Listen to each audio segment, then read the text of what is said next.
Thione Niang, thank you for talking to us. Thank you for having me. You are a writer, a social entrepreneur, a farmer, and a public talker, a speaker. These days we have seen, a lot of boats capsizing in the Atlantic Ocean, filled with youth, African youth trying to reach Europe. We also have seen some cases of human rights violations in Tunisia concerning migrants from Africa, sub-Saharan Africa. What take should we have on this? Well, the issue of migration for our young people is not a new thing. We've been talking about it for years. And it's not only in Africa, but I've seen it all across the emerging countries. There are countries that there's the lack of hope, such as Mexico, Latin America, it's the same. And it's very unfortunate for us in Africa that we still talk about this issue for many, many, many years without finding the solution to these issues. Because if you have a country or a continent, then that the main goal of the young people is to flee the country, is to leave the country. That is a serious issue. Because it should have been the opposite. We have all it takes to give hope to our young people in our countries. I've talked about this, I've written about it. This is why when I came back home in Africa, I decided to focus more in empowerment with young people, to focus more on skills training with young people, especially rural young Africans, in the farming sector, in the technology sector, in women empowerment. I focus more on how we can help these young people to equip themselves with tools to create jobs, and then help them have financial literacy, financial freedom. Because if people live in a country, go to school or don't go to school, but if they go to school, have the degrees that they need, and they get out, they see their families 30 years old to 40 years old, you still cannot find a job to support your family. You have no other way but to try to flee your countries. Myself, Right. I had to leave the country to come to the United States to make it here. And I think this is a huge issue that concerns all of us. This is why I went back myself home, to try to bring hope in the capacity where I can, and to create change where I can. Then even in partnership with the government today of Senegal, because I've been training hundreds of young people in these areas of agriculture, in the areas of technology.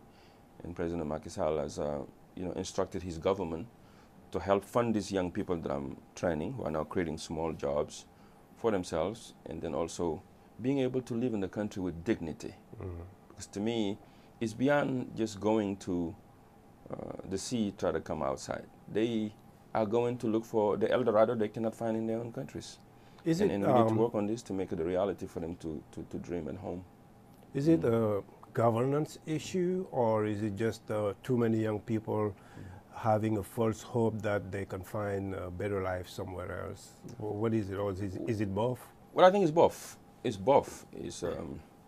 Government has a sense of responsibility, but also our young people have a sense of responsibility, because government has to create a space where young people can dream, can have access to jobs. Those who are creating jobs have entrepreneurs, they can be supported to be able to succeed the entrepreneurial journey. But in the other term, also young people also have a role to play in this, because there is a lot of young Senegalese or young Africans who never left the country, but are doing very well, who started with $0, and today they are the leading people who are leading the economy in our Senegal, in our country, for example. The head of this private sector, the top 10, 20 of them, most of them didn't go to school and never left the country. And today they are hiring hundreds of people who live in the country. And we can name many of them. This shows us also that some of us think that if we go overseas, we can make it, which is true to many.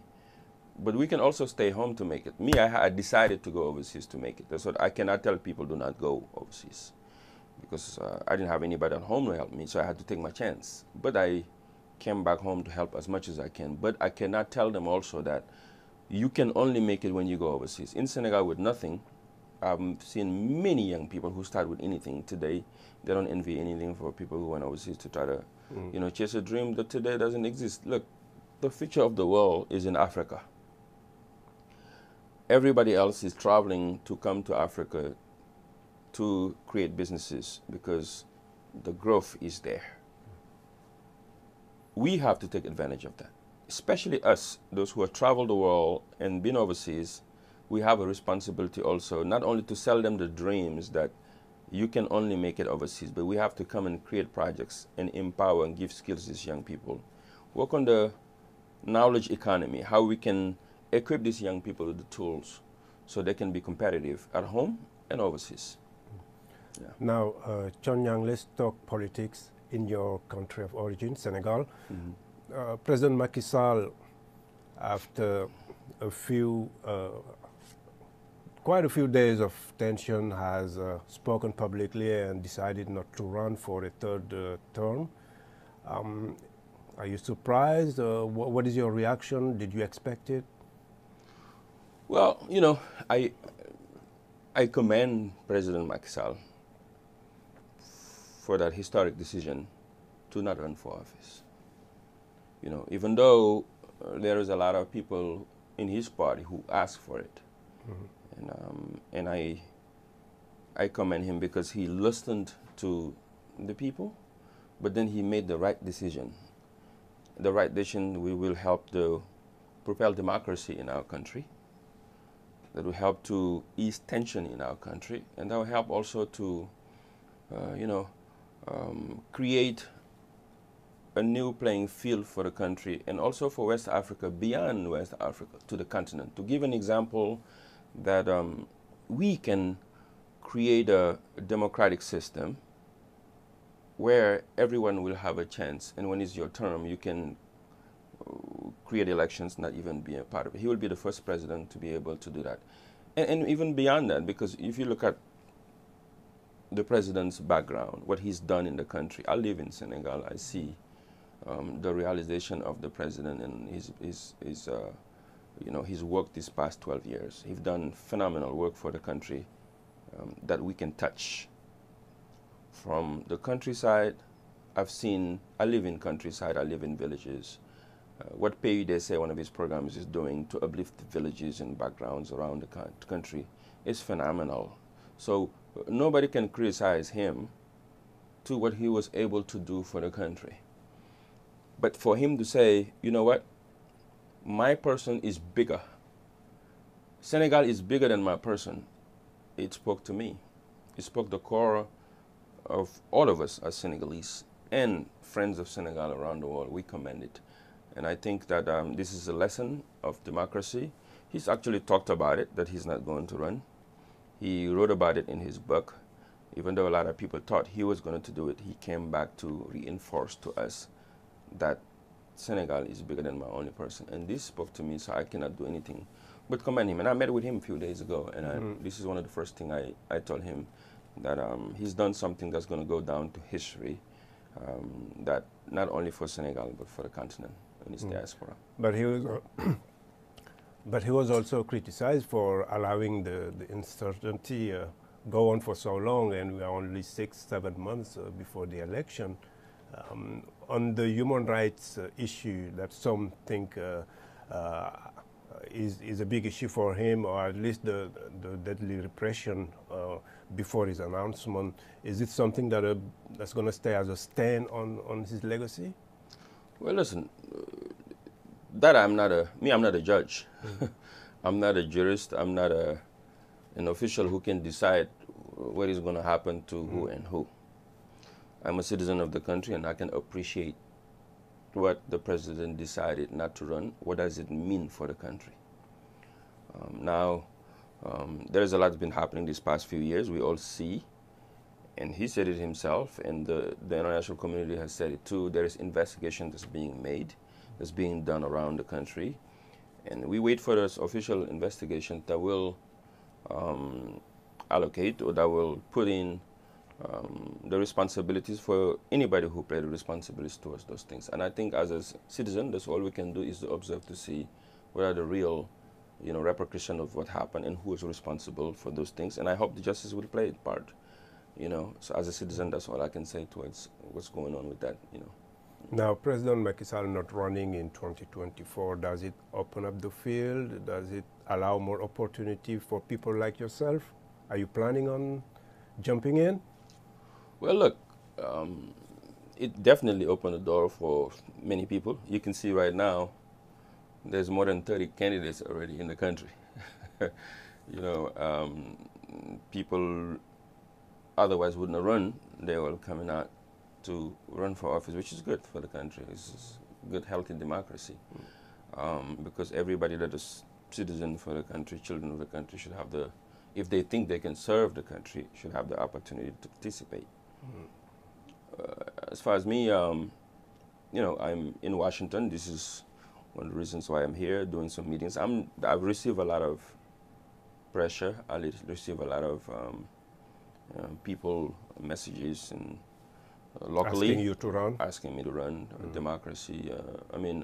Locally, internationally, the diaspora, but also friends of the country, the United States. A lot of friends here that I'm meeting with today and tomorrow, but also different countries. And I'm doing this tour to listen to people to see what will I decide to do. In the meantime, I'm just listening, talking to the right folks in the Middle East, here in Europe, and all friends of the country. But most importantly, in my country, in the countrysides, the youth, the women, and to see what can we do to bring our contribution to the future of our country. If we think and we believe that we getting involved can advance the future of our country, can create a better quality of life for our people, can give hope to young people, can create a country that anybody can come and compete. Anybody can be born and be proud to the Senegal dream that we can create. Then if I think I can bring that to the country, I will definitely run. But if I think that it is not the time, I will support the people that I think will embody that ideal, that of my dream for the country. My dream that any woman will have access to decent life and quality of life, that any farmer will be able to farm and be proud to be a farmer. Any young person can. This is why I just did this amazing partnership with the UNDP, the largest bilateral, development organization in the country, in the world, to train 25,000 young people in cybersecurity in the continent. We just signed starting the first pilot project in the continent.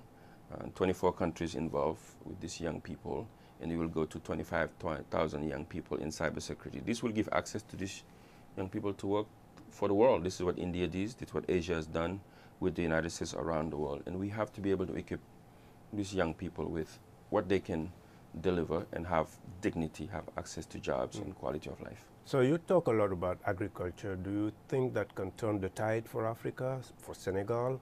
Because a lot of young people don't think agriculture is a big career, or they can make a career out of it. Is it something, if you decided to run, that you're going to emphasize on? Well, not only agriculture is a career, is a business, but also agriculture to me is life. It's the core of any country. We have to be able to, especially in Africa, we have the youngest population in the world. We have the sun, we have all the resources we need, edible land, water. We should be feeding the world. And until now, we're waiting for Ukraine issues. Right now, is going through what's going on, and we're going through it because we don't have access to the wheat that we need. We're waiting for rice in Asia. Many countries in small cities like Bali and stuff, and China sending us Vietnam rice to eat. To me, if we put agriculture in a cornerstone of our developmental structure or project that we're putting on, we can solve a lot of issues. The first is we would be able to solve the issue of self-sufficiency for food, but also job creation, which is our biggest problem. This is why the young people are taking the roads. And then we can build the rural areas of our continent, because the problem is everybody is leaving the village to go to the cities to look for jobs. This is bringing violence, it's bringing now security issues, it's bringing all of the dense capacity of people that are living in different neighborhoods that's like, if one house is going to be 100, 200 people, all those things, disease, whatever.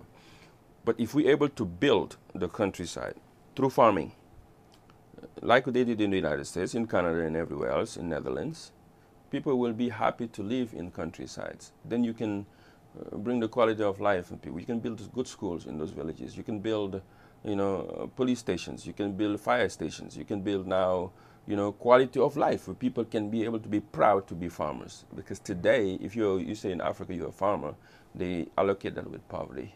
And I want to change that. This is what I've been working on this past 10 years with Jeff Zone. And thankfully, young people are coming to these stories because they're coming from around the world, the diaspora, and even live in the cities to come to find me in those villages to be inside the agricultural fight that we put on. The second thing, not only agriculture, but technology. I've done an agriculture school, but I did give one project, Digital Skills Academy, because I know if we train them in cybersecurity, in data, in AI today, they can fill in the jobs that's needed. But if we fail to give them that knowledge, to prepare them, Africa will be in the same way we are today. People are going to be coming out in this technology. We'll be just downloading and downloading and downloading, but we don't create anything that the world can use. We cannot create any jobs. India understood that. So they invested in education, they invested in science and technology, and today, India's economy is doing pretty well. South Korea is doing pretty well. They're competing in the United States. They're competing everywhere. Everybody's taking their jobs from America right now. They are working with the Indians from applications like we work and Fiverr and etc. If I'm able or we able to equip our young people with the skills and technology, they can now even work for American companies to gain more money, more capital while they're living in Africa. This, if we can combine the two, the UNDP understood that. That's why they coming at me. We signed this partnership together to focus on those two and make it a huge project, 25,000 young people around the continent in 24 countries from West and Central Africa. This will be able to not only change the narrative of these young people, but the course of history for our continent. Thione Niang, thank you. Thank you very much for having me.